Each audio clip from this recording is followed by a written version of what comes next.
युवती का मन सुन्न हो गया। उसने पलटकर दरवाजे की ओर देखा। उसका पति वहां नहीं था। तो फिर क्या उसका आत्मा मुझसे मिलने आया होगा? उसके मन में ख्याल आया। वह अपने विचारों में इतनी डूबी हुई थी कि शायद उसके आत्मा को खींचकर यहाँ ले आया हो। ऐसा हो सकता है। वह आगे कुछ भी सोच नहीं सकी।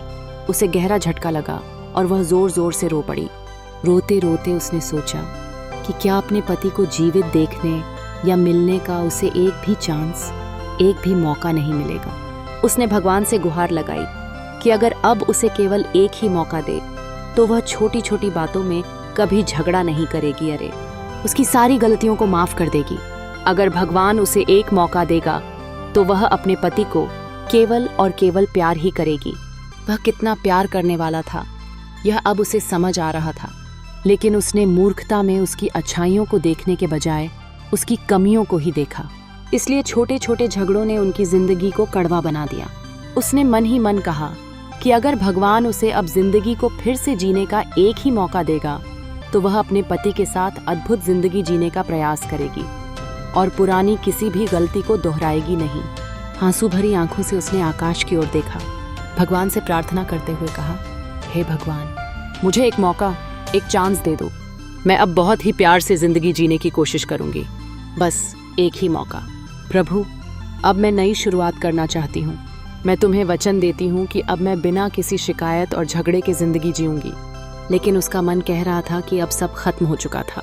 उसे यकीन हो गया था कि अब उसे ऐसा कोई चांस, कोई मौका कभी नहीं मिलेगा। उसने वह मौका हमेशा के लिए गंवा दिया था। अब वह कुछ भी सोच नहीं पा रही थी। रोते रोते वह फर्श पर लेट गई। ठीक उसी समय नीचे बाथरूम का दरवाजा खुलने की आवाज आई।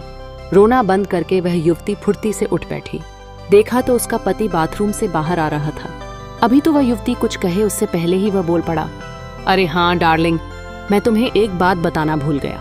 आज 1 घंटा पहले एक जेब कतरे ने मेरा पर्स चुरा लिया।